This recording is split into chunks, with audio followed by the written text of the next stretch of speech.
2006 সালের 28 অক্টোবর লগিবন্ডা ওইটার তাণ্ডব চালিয়ে 54 জন মানুষকে তারা খুন করেছে। রাজধানীর পল্টন ময়দানে 6 জন মানুষকে খুন করে স্পষ্ট দিবালোকে তাদের লাশের উপর দাঁড়িয়ে তারা নাচানাচি করেছে। এই দৃশ্য দেখে সেদিন অনেক মা, অনেক শিশু চিৎকার দিয়ে বেহুশ হয়ে গেছে, যারা টিভির সামনে বসেছে। সারা দুনিয়া ধিক্কার জানিয়েছে। কোথায় মানবতা? এইভাবে কি মানুষ খুন করে তাদের নির্মম ভাবে খুন করার পর তাদের দেহের উপর দাঁড়িয়ে নাচা যায়? এরপরে তারা অশান্তি বিশৃঙ্খলা সৃষ্টি করে প্রথম কেয়ারটেকার সরকারকে ব্যর্থ করে দিল। দ্বিতীয় কেয়ারটেকার সরকারটি তাদের পছন্দে গঠিত হলো, যার কারণে তৎকালীন নেত্রী বলেছিলেন এই সরকার আমাদের আন্দোলনের ফসল। এই সরকার এসেছিল 3 মাসের জন্য, গায়ের জোরে চালালো 2 বছর। তখন সংবিধানে কেয়ারটেকারের বিধান ছিল, সরকারের মেয়াদ ছিল 3 মাস। এর ভিতরে একটা নির্বাচন দিয়ে সরকার চলে যাবে, নির্বাচিত জনপ্রতিনিধিদের হাতে ক্ষমতা তুলে দেবে। তারা চালালেন 2 বছর। খায়েশ জাগলো তারা রাজনীতি করবেন, দল গঠন করবেন, দেশ শাসন করবেন। সেনাপ্রধান সোনার বাংলার সোনারগাঁও হোটেলের বলরুমে ইন্টেলেকচুয়াল একটা কনফারেন্স আহ্বান করলেন। সেখানে তিনি নতুন বাংলাদেশের নতুন গণতন্ত্র উপস্থাপন করলেন।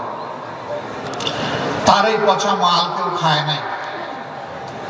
পরে বুঝতে পারলেন তারা দুর্নীতির বিরুদ্ধে জিহাদ করার ঘোষণা দিয়ে এসে দুর্নীতিতে যেভাবে ডুবে গিয়েছেন, জনগণ তাদেরকে আর ক্ষমা করবে না।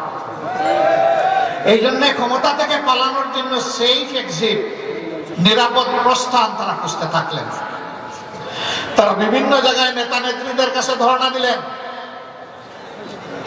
কেবলমাত্র একজন নেত্রী বললেন, তোমরা 2 বছর কি করেছো এই প্রশ্ন আমি তুলব না, শুধু আমাকে ক্ষমতায় বসাইয়া দেওয়ার ব্যবস্থা করো।